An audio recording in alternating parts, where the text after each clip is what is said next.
ये चांद का टुकड़ा कहाँ से ले आई बहू, दादी ने पोते को पहली बार गोद में लेकर कहा था। जरा तो मेरे बुढ़ापे का ख्याल किया होता, इसके जैसी सुंदर बहू कहाँ ढूंढती फिरूंगी।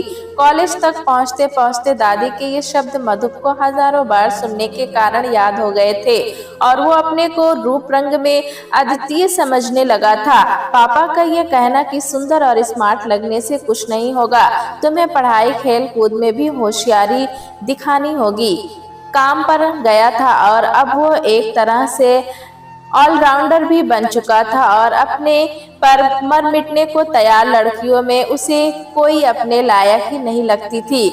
इसका फायदा ये हुआ कि वो इश्क विश्क के चक्कर से बचकर पढ़ाई करता रहा। इसका परिणाम अच्छा रहा और आईआईटी और आईआईएम की डिग्रियां और बढ़िया नौकरी आसानी से उसकी झोली में आ गिरी।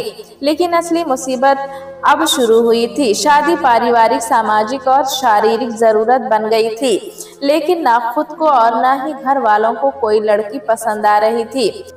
अचानक एक शादी में मामा ने दूर से ही कशिश दिखाई तो मधुप उसे अपलक देखता रह गया। तराशे हुए नए नक्श, सुबह की लालिमा लिए, उजला रंग और लंबा कद, बचपन से पढ़ी परी कथा की नायिका जैसी पसंद है तो रिश्ते की बात चलाओ, माँ ने पूछा। मधुप कहना तो चाहता था कि चलवाने वलवाने का चक्कर छोड़कर खुद ही जाकर रिश्ता मांग लो, लेकिन हेकड़ी से बोला, शोकेस में सजाने के लिए तो ठीक है, लेकिन मुझे तो बीवी चाहिए अपने मुकाबले की पढ़ी लिखी कैरियर गर्ल। कशिश क्वालिफाइड है, एक मल्टीनेशनल कंपनी में सेक्रेटरी है। अब तुम उसे अपनी टक्कर के लगते हो या नहीं, ये मैं नहीं कह सकता। मामा ने मधुप की हेकड़ी से चिढ़कर नहले पर दहला जड़ा। खिसियाया मधुप इतना ही पूछ सका, आप ये सब कैसे जानते हैं? अक्सर मैं रविवार को इसके पापा के साथ गोल्फ खेलकर लंच लेता हूँ, तभी परिवार के बारे में बातचीत हो जाती है। आपने उनको मेरे बारे में बताया? अभी तक तो नहीं, लेकिन वो यही है, चाहो तो मिलवा सकता हूँ। कहना तो चाहा कि पूछते क्यों है, जल्दी से मिलवाइए। पर हेकड़ी ने फिर सिर उठाया। ठीक है, मिल लेते हैं, लेकिन शादी ब्याह की बात आप अभी नहीं करेंगे? मैं तो कभी नहीं करूंगा, परस्पर परिचय करवाकर तटस्थ हो जाऊंगा, कहकर मामा ने उसे डॉक्टर धड़ीधर से मिलवा दिया। जैसा उसने सोचा था, धड़ीधर ने तुरंत अपनी बेटी कशिश और पत्नी कामिनी से मिलवाया और मधुप ने उन्हें अपने मम्मी पापा से परिचय करवाने वाले मामा शादी की भीड़ में न जाने कहां खो गए। किसी ने उन्हें ढूंढने की कोशिश भी नहीं की। चलने से पहले डॉक्टर धनीधर ने उन लोगों को अगले सप्ताह डिनर पर बुलाया, जिसे मधुप के परिवार ने सहर्ष मान लिया। मधुप की बेसब्री तो इतनी बढ़ चुकी थी कि 3 रोज के बाद आने वाला सप्ताह भी बहुत दूर लग रहा था और धनीधर के घर जाकर तो वो बेचैनी और भी बढ़ गई। कशिश को खाना बनाने, घर सजाने यानी जिंदगी की हर शय को जीने का शौक था। इसका कहना है कि आप अपनी नौकरी या व्यवसाय में तभी तरक्की कर सकते हो जब आप उससे कमाए पैसे का भरपूर आनंद लो। ये आपको अपना काम बेहतर करने की ललक और प्रेरणा देता है। अब तो मैं भी इसका ये तर्क मानने लग गया हूँ। उसके बाद सब कुछ बहुत जल्दी हो गया, यानी सगाई शादी। मधुप को मानना पड़ा कि कशिश बगैर किसी पूर्वाग्रह के जीने की कला जानती, यानी जीवन की विभिन्न विधाओं में तालमेल बैठाना। न तो उसे अपने ऑफिस की समस्याओं को लेकर कोई तनाव होता और न ही किसी घरेलू नौकर के बगैर बताए छुट्टी लेने पर, यानी घर और ऑफिस सुचारू रूप से चला रही थी। मधुप को भी कभी आज नहीं आज बहुत थक गई हूँ कहकर नहीं टाला था। समय पंख लगाकर उड़ रहा था। शादी की 3री सालगिरह पर सास और माँ ने दादी नानी बनाने की फरमाइश की। कशिश भी कैरियर में उस मुकाम पर पहुंच चुकी थी जहां पर कुछ समय के लिए विराम ले सकती थी। मधुप को भी कोई ऐतराज नहीं था, सो दोनों ने स्वेच्छा से परिवार नियोजन को तिलांजलि दे दी। लेकिन जब साल भर तक कुछ नहीं हुआ तो कशिश ने मेडिकल परीक्षण करवाया। उसकी फलोपियन ट्यूब में कुछ विकार था जो इलाज से ठीक हो सकता था। डॉक्टर धनीधर शहर की जानी मानी स्त्री रोग विशेषज्ञ डॉक्टर विशाखा से अपनी देखरेख में कशिश का उपचार करवाने लगे। प्रत्येक टेस्ट अपने सामने 2 प्रयोगशालाओं में करवाते थे। उस रात कशिश और मधु रात का खाना खाने ही वाले थे कि अचानक डॉक्टर धरणीधर और कामिनी आ गए। डॉक्टर धनीधर मधु को बाहों में भरकर बोले, साल भर पूरा होने से पहले ही मुझे नाना बनाओ। आज की रिपोर्ट के मुताबिक कशिश अब एकदम स्वस्थ है। So get set ready and go Madhu. मगर अभी तो हमारे साथ चलो, कहीं जश्न मनाते हैं। आज तो घर पर ही सेलिब्रेट कर लेते हैं पापा, कशिश ने शर्माते हुए कहा। बाहर किसी जान पहचान वाले ने वजह पूछ ली तो क्या कहेंगे? वही जो सच है, मैं तो खुद ही आगे बढ़कर सबको बताना चाहता हूँ, मगर तुम कहती हो तो घर पर ही सही। धरणीधर ने मधु को छेड़ा। नाना बनने वाला हूँ, उसके अस्तर की खातिर करो। होने वाले पापा जी। डॉक्टर धरणीधर देर रात आने वाले मेहमानों के आगमन की तैयारी की बातें करते रहे। कामिनी ने याद दिलाया कि घर चलना चाहिए, सुबह सबको काम पर जाना है। वे नाना बनने वाले हैं, इस खुशी में कल छुट्टी नहीं है। पापा आपके साथ ड्राइवर नहीं है, आप अपनी गाड़ी यहीं छोड़ दें, सुबह ड्राइवर से मंगवा लीजिएगा। अभी आपको हम लोग घर पहुंचा देते हैं, मधु ने कहा। तुम लोग तो अब बेटा जी तुरंत आने वाले मेहमान को लाने की तैयारी में जुट जाओ, हमारी फिक्र मत करो। गाड़ी क्या, आज तो मैं हवाई जहाज भी चला सकता हूँ। उसी जोश में तेज गाड़ी भगाते हुए उन्होंने सड़क के किनारे खड़े ट्रक को इतनी जोर से टक्कर मार दी कि गाड़ी में तुरंत आग लग गई, जिसके बुझने पर राख में सिर्फ अस्थि पंजर और लोहे के भाग मिले। शेष सब कुछ पल भर में ही भस्म हो गया। कशिश तो इस हादसे से जैसे विक्षुब्ध हो ही गई थी। अकेली संतान होने के कारण समझ ही नहीं पा रही थी कि कैसे खुद को संभाले और कैसे मम्मी पापा द्वारा छोड़ी गई अपार संपत्ति को। मधु उसके अथाह दुख को समझ रहा था और यथासंभव उसकी सहायता भी कर रहा था, लेकिन कशिश को शायद उस दुख के साथ जीने में ही मजा आ रहा था। ऑफिस तो जाती थी, लेकिन मधु और घर की ओर से प्रायः उदासीन हो चली थी। मधु का संयम टूटने लगा था। एक रोज कशिश ने बताया कि उसने वकील से पापा की संपत्ति का समाज सेवा संस्था के लिए ट्रस्ट बनाने को कहा था, मगर उनका कहना है कि फिलहाल कोठी को किराए पर चढ़ा दो और पैसे को फिक्स्ड डिपॉजिट में डालती रहो। कुछ वर्षों के बाद जब पापा के नाती नातिन बड़े हो जाएं, तो उन्हें फैसला करने देना कि वे उस संपत्ति का क्या करना चाहते हैं। बिल्कुल ठीक कहते हैं वकील साहब, मम्मी पापा जीवित रहते तो यही करते और तुम्हें भी वही करना चाहिए जो मम्मी पापा की अंतिम इच्छा थी। मधु ने कहा। अंतिम इच्छा क्या थी? अपने नाती नातिन को जल्दी से दुनिया में बुलाने की। हमें उनकी ये इच्छा जल्दी से जल्द पूरी करनी चाहिए। मधु ने मौका लपका और कशिश को अपनी बाहों में भर लिया। कशिश कसमसा कर उसकी बाहों से बाहर निकल गई, फिर बोली, मम्मी पापा के घर से निकलते ही तुम रात भर उनकी ये इच्छा तो पूरी करने में लगे रहते थे और इसलिए बार बार बजने पर भी फोन नहीं उठाया था। फोन उठाकर भी क्या होता कशिश? मधु ने बात काटी। फोन तो सब कुछ खत्म होने के बाद ही आया था। हाँ, सब कुछ ही तो खत्म हो गया, कशिश ने आह भरकर कहा। कुछ खत्म नहीं हुआ कशिश, हम है ना मम्मी पापा के सपने जीवित रखने को, कहकर मधु ने उसे फिर बाहों में भर लिया। प्लीज मधु, अभी मैं शौक में हूँ, कब तक शौक में रहोगी? तुम्हारे इस तरह से शौक में रहने से मम्मी पापा लौट आएंगे। कशिश ने मायूसी से सिर हिलाया। मगर मुझे सिवा उनकी यादों में रहने के और कुछ भी अच्छा नहीं लगता।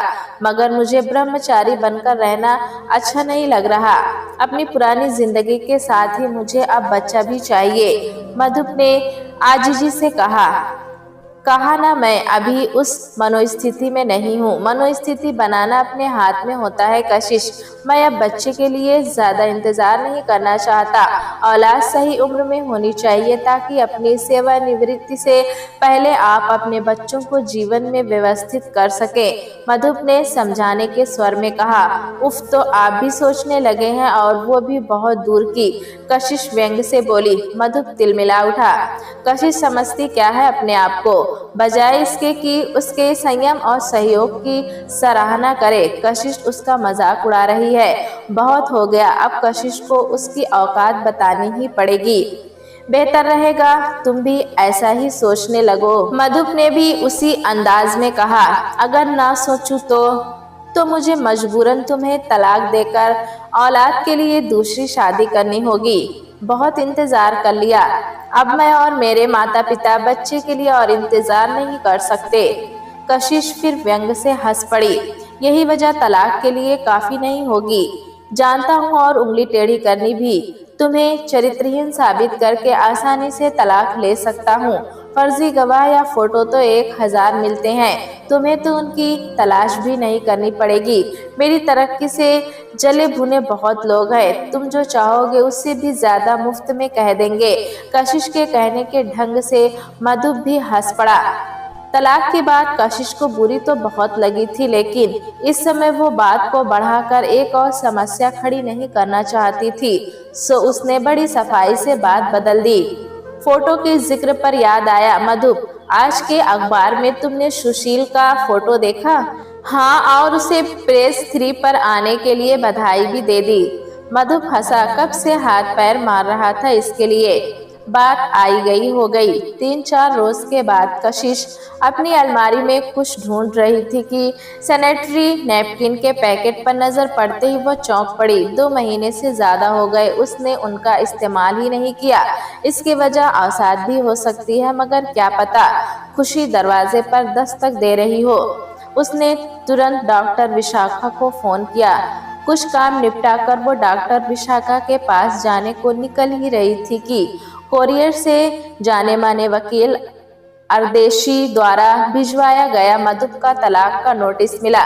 कशिश का सिर घूम गया। वो कुछ देर कुछ सोचती रही, फिर मुस्कुराकर बाहर आ गई। डॉक्टर विशाखा उसकी जांच करने के बाद मोबाइल नंबर मिलाने लगी। बधाई हो मधुप, कशिश को 10 सप्ताह का गर्भ है। तुम तुरंत मेरे नर्सिंग होम पहुंचो, मैं तुम दोनों को एक साथ कुछ सलाह दूंगी, कहे विशाखा कशिश की ओर मुड़ी। अब तक सब ठीक रहा है तो आगे भी ठीक रहेगा वाला रवैया नहीं चलेगा। तुम्हें अपना बहुत ख्याल रखना होगा, जो तुम तो रखने से नहीं रही, इसलिए मधुप को ये जिम्मेदारी सौंपूंगी। कशिश मुस्कुरा दी। उस मुस्कुराहट में छिपा विद्रूप और व्यंग डॉक्टर विशाखा ने नहीं देखा। मधुप से खुशी समेटे नहीं सिमट रही थी। बोला, आप फिक्र मत करिए डॉक्टर विशाखा, मैं साये की तरह कशिश के साथ रहूंगा। लंबी छुट्टी ले लूंगा काम से, मगर मैं तो जब तक जा सकती हूँ काम पर जाऊंगी। कशिश ने दृढ़ स्वर में कहा, घर में बेकार बैठकर बोर होने का असर मेरी सेहत पर भी पड़ेगा। वो तो है जरूर, काम पर जाओ, मगर निश्चित समय पर खाओ पियो और आराम करो, कहकर विशाखा ने दोनों को क्या करना है क्या नहीं बता दिया।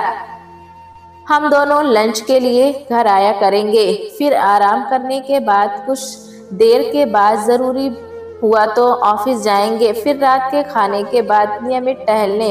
इसमें तुम कोई फेरबदल नहीं करोगी? मधुप ने दृढ़ स्वर में कहा। करूंगी तो तुम मुझे तलाक दे दोगे? कशिश के स्वर में व्यंग था। उसका तो अब सवाल ही नहीं उठता। तुम्हारे साथ या 70 खून भी माफ। मधुप हंसा, मगर उसके स्वर में क्षमा याचना या पश्चाताप नहीं था। समझ तो गया कि कशिश को तलाक के कागज मिल गए हैं, और ये कहकर कि अब उसका सवाल ही नहीं उठता, उसने बात भी खत्म कर दी थी। वो कशिश को उसकी गुस्ताखी और औकात की याद भी दिला दी थी। यूं तो उसे वकील से भी संपर्क करना चाहिए था, पर उससे अहम को ठेस लगती। कशिश से जवाब न मिलने पर जब वकील उससे अगले कदम के बारे में पूछेगा तो कह देगा कशिश ने भूल सुधार ली है। मधुप को कशिश के ऑफिस जाने पर तो ऐतराज नहीं था, लेकिन जब तब मम्मी पापा के घर जाकर कशिश का उदास होना उसे पसंद नहीं था। घर की देखभाल के लिए जाना भी जरूरी था, नौकरों के भरोसे तो छोड़ा नहीं जा सकता था। मधुप ने कशिश को समझाया कि क्यों ना पापा के क्लिनिक संभालने वाले विधुर डॉक्टर सुधीर से कोठी में ही रहने को कहें। सुनकर कशिश भड़क उठी, जैसे किसी बहुत बड़ी समस्या का हल मिल गया हो। उसके बाद कशिश पूर्णतः सहज और तनाव मुक्त हो गई। आज मैं ऑफिस नहीं जाऊंगी, घर पर रहकर छोटे मोटे काम करूंगी, जैसे कपड़ों की अलमारी में आने वाले महीनों में जो नहीं पहनने हैं उन्हें सहेज कर रखना और जो ढीले हो सकते हैं उन्हें अलग रखना वगैरह। एक रोज कशिश ने बड़े सहज भाव से कहा, फिक्र मत करो, थकाने वाला काम नहीं है और फिर घर पर ही हूँ, थकान होगी तो आराम कर लूंगी। मधु आश्वस्त होकर ऑफिस चला गया। जब वो लंच के लिए घर आया तो कशिश घर पर नहीं थी। नौकर ने बताया कि कुछ देर पहले गाड़ी में सामान से भरे हुए कुछ बैग और सूटकेस लेकर मैडम बाहर गई हैं। ये नहीं बताया कि कब आएंगी या कहाँ गई हैं। नहीं साहब, जाहिर था कि सामान लेकर कशिश अपने पापा के घर ही गई होगी। मधुप ने फोन करके बजाय वहां जाना बेहतर समझा। ड्राइवर के कशिश की गाड़ी खड़ी थी। उसकी गाड़ी को देखते ही बजाय दरवाजा खोलने के चौकीदार ने रुखाई से कहा, बिटिया ने कहा है आपको अंदर नहीं आने दे। तभी अंदर से डॉक्टर सुधीर आ गया। बोला, कशिश से अब आपका संपर्क केवल अपने वकील द्वारा ही होगा, सो आइंदा यहाँ मत आइएगा। कैसे नहीं आऊंगा, कशिश मेरी बीवी है, वही बीवी जिसे आपने बदचलनी के आरोप में तलाक का नोटिस भिजवाया है। सुधीर ने व्यंग से बात कही। आप अपने वकील से कशिश की प्रतिक्रिया के प्रति ले लीजिए। मधुप का सिर भन्ना गया। बोला, मुझे कशिश को नोटिस भेजने की वजह बतानी ही है, जो भी बताना है वकील के द्वारा बताइए। कशिश से तो आपकी मुलाकात अब कोर्ट में ही होगी, कहकर सुधीर चला गया। आप भी जाइए साहब, हमें हाथ उठाने को मजबूर मत करिए, चौकीदार ने बेबसी से कहा। मधु भिनभिनाता हुआ अर्देशीर के ऑफिस पहुंचा। आपकी पत्नी थी, बगैर किसी शर्त के आपको तुरंत तलाक देने को तैयार है, सो पहली सुनवाई में ही फैसला हो जाएगा। हम जितनी जल्दी हो सकेगा तारीख लेने की कोशिश करेंगे। अर्देशी ने उसे देखते ही कहा, मगर मुझे तलाक नहीं चाहिए, मैं अपने आरोप और केस वापस लेना चाहता हूँ। आप तुरंत इस आशय का नोटिस कशिश के वकील को भेज दीजिए, मधुप ने उतावली से कहा। अर्देशीर ने आश्चर्य और फिर दया मिश्रित भाव से उसकी ओर देखा। ऐसे मामलों को वकीलों द्वारा नहीं, आपसी बातचीत द्वारा सुलझाना बेहतर होता है। चाहता तो मैं भी यही हूँ, लेकिन कशिश मुझसे मिलने की ही तैयार नहीं है। आप तुरंत उसके वकील को केस और आरोप वापस लेने का नोटिस भिजवा दे, इससे मामला बहुत बिगड़ जाएगा। कशिश की वकील सोनाली उल्टे आप पर अपने क्लाइंट को बिन वजह परेशान करने और मानसिक संत्रास देने का आरोप लगा देगी। कशिश की वकील सोनाली, जी हाँ, आप उन्हें जानते हैं। हाँ, कशिश की बहुत अच्छी सहेली है, तो आप उनसे मिलकर समझौता कर लीजिए। वैसे भी हमारे लिए तो अब इस केस में करने के लिए कुछ रहा ही नहीं है, अर्देशीर ने रुखाई से कहा। मधुप तुरंत सोनाली के घर गया। उसकी आशा के विपरीत सोनाली उससे बहुत अच्छी तरह मिली। मैं बताना चाहता हूँ कि मैंने वो नोटिस कशिश को महज झटका देने को भिजवाया था, उसे अपनी गलती का एहसास करवाने को। उसके गर्भवती होने की खबर मिलते ही मैंने उससे कहा भी था कि अब तलाक का सवाल ही नहीं उठता। तो बात को रफा दफा करने के बजाय कशिश ने मामला आगे क्यों बढ़ाया सोनाली? क्योंकि तुमने उसके स्वाभिमान को ललकारा था। मधुप, ये कहो, उस पर अपनी मर्दांगनी थोपनी चाहिए थी। अगर उसी समय तुम नोटिस भिजवाने के लिए माफी मांग लेते तो हो सकता है कि कशिश मान जाती, लेकिन तुमने तो अपने वकील को भी नोटिस खारिज करने को नहीं कहा, क्योंकि इससे तुम्हारा अहम आहत होता था।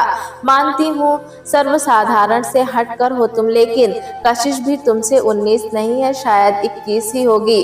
फिर वो क्यों बनवाए खुद को डोरमेट, क्यों लहूलुहान करवाए अपना सम्मान मेरे चरित्रहीनता वाले मिथ्या आरोप को मानकर?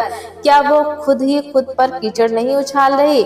नहीं मधुप, कशिश का मानना है कि विवाह एक पवित्र रिश्ता है जो दो प्यार करने वालों के बीच होना चाहिए। बगैर प्यार के शादी या एक तरफा प्यार में पति पत्नी की तरह रहना लिव इन रिलेशनशिप से भी ज्यादा अनैतिक है, क्योंकि लिव इन में प्यार को परखने का प्रयास तो होता है, लेकिन एक तरफा प्यार अभिसार नहीं, व्यभिचार है, सो अनैतिक कहलाएगा और अनैतिक रिश्ते में रहने वाली स्त्री चरित्रहीन। मगर कशिश का एक तरफा प्यार कैसे हो गया? वो अच्छी तरह जानती है कि मैं उसे कितनी शिद्दत से प्यार करता हूँ। मधुप ने बात काटी।